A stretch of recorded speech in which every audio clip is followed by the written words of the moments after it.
माननीय श्री मेला मालिक, मेला कमेटी वालों और दूर दराज से आए हुए नौटंकी कला के समस्त प्रेमी भाइयों को सगुन स्वर संगीत पार्टी की ओर से प्यार भरा नमस्कार।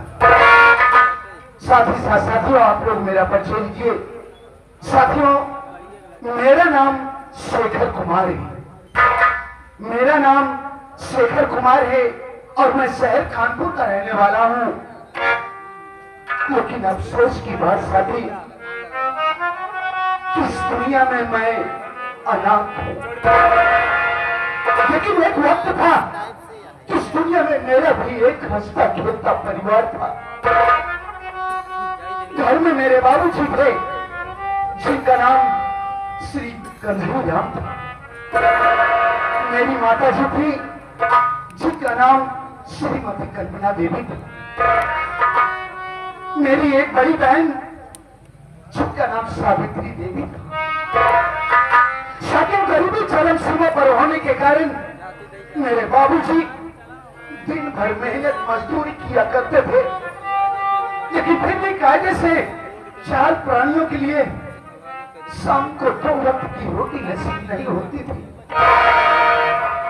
एक दिन की बात है, मेरे बाबूजी काम पर से शाम को घर आए और मेरी माँ से कहने लगे, अरे वो कल्पना, अरे जरा अपने दोनों मासूम बच्चों के चेहरे के ऊपर नजर डालो। इनका ये मासूम चेहरा मुझसे देखा नहीं जाता। अरे पगली, मैं दुनिया का पहला ऐसा बदनसीब बाप हूं, कितनी मेहनत मजदूरी करने के बावजूद भी मैं अपने दोनों मासूम बच्चों का पेट भी नहीं भर पा रहा हूं। ना जाने क्या बात मेरे बाबूजी ने अपने दिल दिमाग में सोचा और उन्होंने वही हमारी नजरों के सामने मेरे बाबूजी ने अपनी आत्महत्या कर ली। यह दृश्य देखकर मेरी माँ तो अवाक रह गई, तो आकर बाबूजी की लाश से लिपट कर रोने लगी और अचानक उन्हें भी हार्ट अटैक आया और वो भी यह दुनिया छोड़कर हमेशा के लिए चल गई। मैं और मेरी दीदी बाबूजी और माँ की लाश से लिपट कर रोते रहे। ना जाने क्या बात मेरी दीदी ने सोचा और वो भी वही मुझे तन्हा अकेला रोता हुआ छोड़कर वो भी ना जाने कहां चली गई।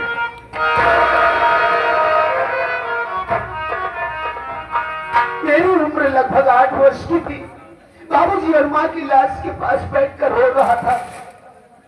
गांव वालों ने मुझे समझाया कि बेटा शेखर, क्या करेगा बेटा, इस दुनिया में जो कोई आया है उसे तो एक न एक दिन जाना ही पड़ेगा, वो चाहे अमीर हो चाहे गरीब हो। सब्र से काम ले बेटा, अभी हम गांव वाले हैं, हम तेरी सहायता करेंगे। गांव वालों की सहायता से किसी तरह बाबूजी माँ का दाह संस्कार किया। उसके बाद 8 वर्ष की उम्र में ही गांव वालों के साथ शहर जाकर ईंटे गारे का काम करने लगा। जब गांव के बच्चों के स्कूल जाता देखता तो यही सोचता, मालिक आज बाबूजी बाहर इस दुनिया में जिंदा होते तो मैं भी अन्य बच्चों की तरह स्कूल पढ़ने के लिए जाता। मुझे रोता हुआ देखकर मेरे कुछ गांव वाले मेरे पास आए। उन्होंने कहा, बेटा शेखर, अरे रो क्यों रहा है पगला, तू पढ़ना चाहता है ना, हम तुझे पढ़ाएंगे। गांव वालों ने मेरा दाखिला स्कूल में करवा दिया। साथी, मैं अपनी पढ़ाई जारी रखा। छुट्टी के दिन में शहर चला जाता था, मेहनत मजदूरी करके कुछ पैसे इकट्ठे कर लिया करता था पढ़ाई के लिए। धीरे धीरे वक्त समय गुजरता गया। साथियों, मैं धीरे धीरे सयाना हुआ, यहां तक कि मैंने ग्रेजुएशन किया, ग्रेजुएट बना और न जाने कितने डिपार्टमेंट में मैंने ऑनलाइन ऑफलाइन फॉर्म अप्लाई किया नौकरी के लिए। लेकिन साथी, मेरा नसीब ठीक ही नहीं, आज तक किसी विभाग में मुझे कोई नौकरी नहीं मिली। आप लोग भी सोचिए कि एक पढ़े लिखे नवयुवक के लिए इस इससे और शर्म की बात क्या हो सकती है? कितनी पढ़ाई लिखाई करने के बावजूद भी वो नौआ ज्यादा शहर में ही ठिकाने का काम करे। मैं ऐसी बेरोजगारी भरी दुनिया से उब गया हूँ मालिक। अरे जिस तरीके से तूने मेरे माँ बाप को मुझसे छीन लिया भगवान, उसी तरीके से मैं भी अब इस दुनिया में जीना नहीं चाहता हूँ मालिक। मुझे भी इस दुनिया से उठा ले भगवान, मैं जीना नहीं चाहता।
सामने झोपड़ी भी दिखाई दे रही है, लेकिन झोपड़ी में साली कोई खोपड़ी नहीं दिखाई दे रही है। साला समझ नहीं आ रहा है कौन ऐसा भैया, हमें कौन है ऐसे बोले यार। ए भैया घर में क्यों आया है? क्या बात? अरे कौन लगे कचहरी मार लगा? साले अठारह पहले नहीं खैर से कहा था कटहरी में आग लग गई है। पहले सो साले कटहरी में कहा आग लागत गई। अरे बाहर से ऐसी आवाज आई, मैं तो सोचा गांव में कहीं आग लग गई। तूने हमको चेहपाना? नहीं, मैं आपको नहीं पहचाना। I am postman. हाँ, आज तक मैंने पोस्टमैन सुना था, पोस्टमैन आज पहली बार देख रहा हूँ। सुना पोस्टमैन छोटे पदवी पे होते हैं, पोस्टमैन बड़े पदवी पे होते हैं। अच्छा साहब, ये बता तुम्हारा नाम क्या है?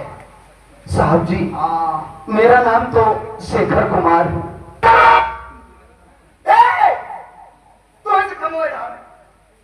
क्यों साहब, आपके यहाँ कोई काम नहीं किया? हाँ चला, हमारा लेटरिंग खोदे गया है। साला जो किया है वही करेगा। ये बता पुलिस विभाग कोई वारंट के फॉर्म डाला था क्या? साहब जी, पुलिस विभाग ही क्या, मैंने ना जाते कितने विभाग में नौकरी के लिए आजमाइश किया साहब, लेकिन मेरा नसीब ही ठीक नहीं। आज तक मुझे किसी विभाग में कोई नौकरी नहीं मिली। तो थोड़ा सीधा सीधा वो सफाई कुर्मी वाला ना देख हम। सफाई कुर्मी नहीं साहब, सफाई कर्मी कहा जाता है। हाँ वही वाला। आप बिल्कुल ठीक कह रहे साहब, मैंने उस विभाग में भी जाकर आजमाइश किया था, लेकिन मैं जिस अधिकारी के पास जाकर बात किया करता था, वो अधिकारी कोई 1 लाख कोई 2 लाख रुपए की मांग करता था साहब। आप भी सोचिए, मैं एक गरीब इंसान, मेहनत मजदूरी करने वाला, भला इतने रुपयों के इंतजाम में कहां से करता? ये बाबू इतने रोने के दिन गए रे बाबा, इतने हंसने के दिन आ गए रे बाबा। आज पुलिस विभाग में बाहर चिड़की बात चिड़की तो तुम्हारा फुटाई हुआ है। एक साले को इसे पता कि मार फुटाई हुआ है। अबे यार तो हाथ खाता आएगा, तो हाथ फटा हुआ है। यही वाली बात है, भाग के चलिए भजवा के भाग। अबे यार तो हाथ पुत्र आएगा, तो तुम्हारे में दो साथे आई है। बड़ा बदल गया तो मेरी शादी नहीं, मेरा पुत्र कहां से आ जाएगा? अरे गवर्नमेंट के हाथ से तेरा जॉब का लेटर आया है। जॉब का लेटर नहीं सर, ज्वाइनिंग लेटर कहा जाता है। हाँ वही आया है। सच में साहब, तो सपना लागत है। अरे तो दीजिए ना साहब, चुप पहले रोक कर क्या? सवेरे सवेरे रोगा रोगा मुझे खा दिया, पहले बोली यहाँ वहाँ हो गए। जिक्र दुआरे जा मैं सर रहूंगा, पिटना बचा होई। और वो भी साथ में लेके लोग नहीं साहब, नहीं रहूंगा, नहीं रहूंगा। देवों का फिर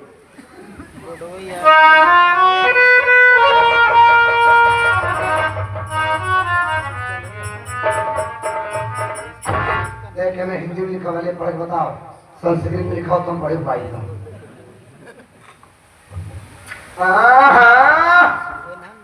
अंदर वाला एक मिनट सामने खाता हूँ।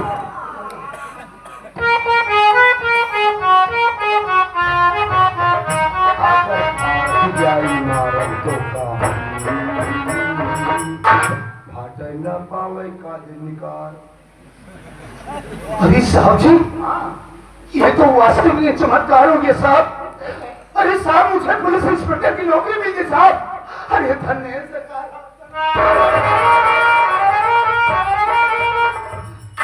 तो करो बिना मना करे है साहब, ये तो खुशी के आंसू है। हमका कौनो आंसू नहीं दिखा का, जल्दी अंदर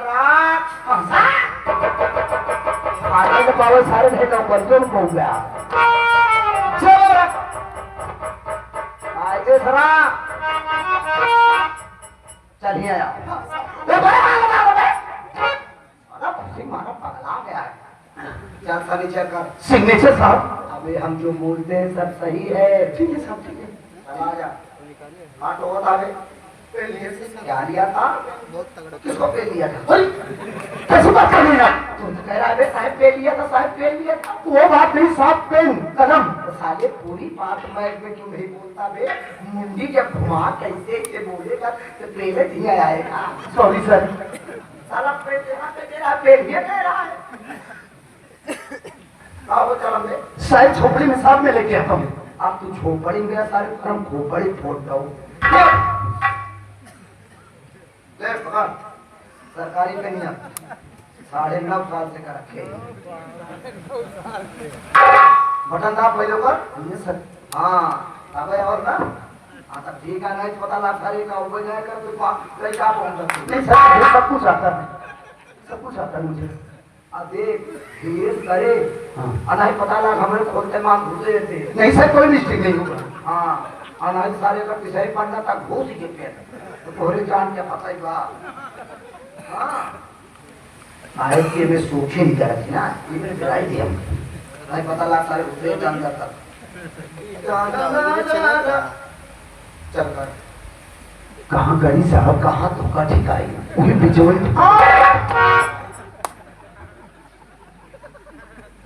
साला का जब मजा खाता हुई बिजोई ठिका में धोखा अगर पकड़ जगह मैं दिखा दूंगा। देखिए सर आप मेरी बात का बुरा मत मानिए। इस पन्ने में आजू बाजू जितनी जगह खाली थी आप गाँव जाकर सिग्नेचर करवा चुके हैं और बीच में जगह खाली है देख लीजिए। चला बचे वो बाहर किस्मत चटाएगी चढ़ता पा गया। अब करा करा ठीक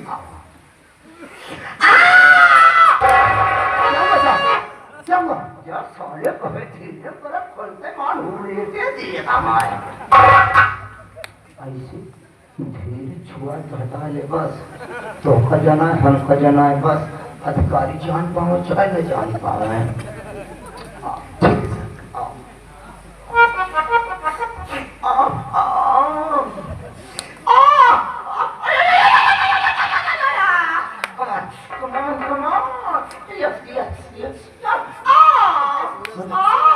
अरे सर जी क्या हुआ आपको?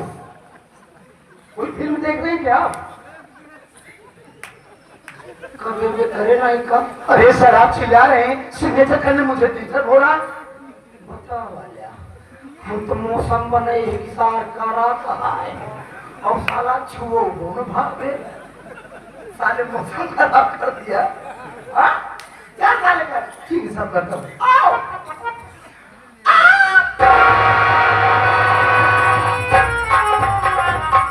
ठीक है सर हो गया। ये बता तो कई मुँह दाँत के करे के सिखाए। हाँ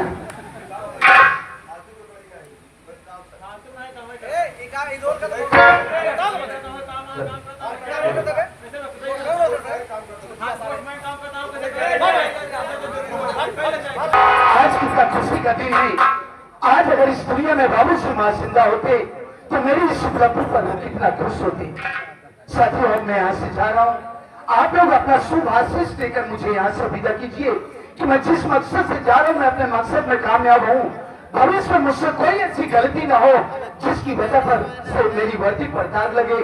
मुजरिम चाहे बाप हो या भाई हो या कोई भी सगा संबंधी हो मैं उसके साथ भी वही व्यवहार करूं जो अन्य मुजरिमों के साथ।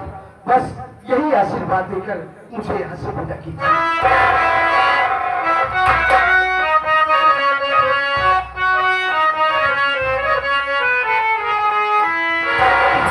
करम अपना करेंगे ऐ वतन तेरे लिए, दिल दिया है जान भी देंगे ऐ वतन तेरे लिए, दिल